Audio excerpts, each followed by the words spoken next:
Çok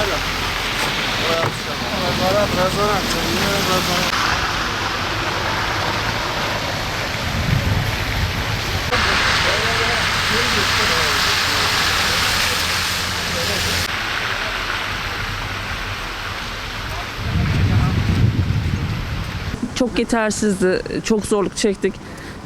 İşe gelirken yürüyerek geldik, yürüyerek gittik. Özellikle dün çok zor durumda kaldık. Yürüyerek gittiğimiz için 1,5 saat rahat yürüdük. Bugün bazı güzergahlarda sadece dolmuş vardı. O da yine yarı yolda indik, yarı yolda bindik. Yani bayağı sıkıntı çektik. Bu konuda yetersiz miydi? Çok yetersizdi. Yani geçme şansı da bu saatten sonra olduğunu sanmıyorum. Sınıfta kaldı. Eğer bize de aynı şekilde doğudaki gibi kar yağmış olsaydı herhalde biz dışarıya çıkamayacaktık. Çok mağdur olacaktık. Ve uzun bir yıllardan sonra böyle kar yağışı olmuş.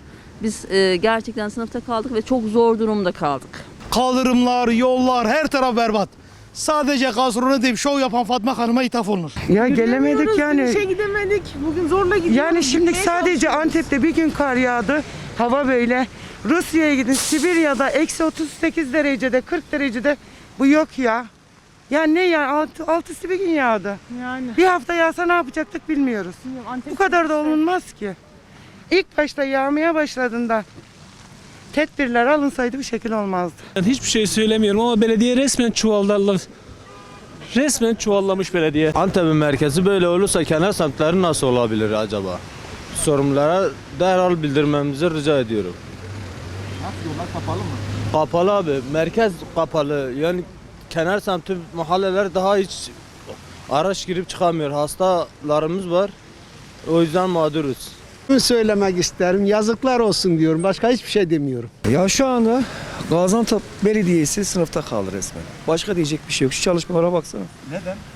Ya ne bir tuzlama var, ne bir kar küreme var. Ya işte bak en işlek caddelerden bir tanesi. Şuranın haline bak. Bu nedir? İnsanlar rezil olmuş. Sağlığı bozulmuş. Bence belediye sınıfta kaldı. Memleket kapalı.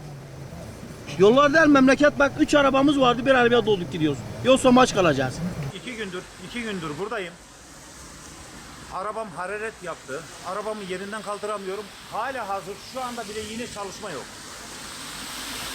Bu insanlara bu kadar eziyet çektirmenin alemi nedir? Fatma Şahin, özellikle size söylüyorum.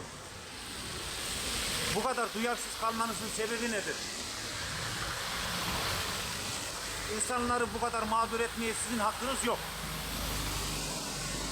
Belediye olarak hiç mi iş makinanız yok sizin? Şimdi ben şu anda belediyeden personellere dedim bana yardımcı olun, arabamı buradan çıkartayım. Benim yüzüme bile bakmadılar.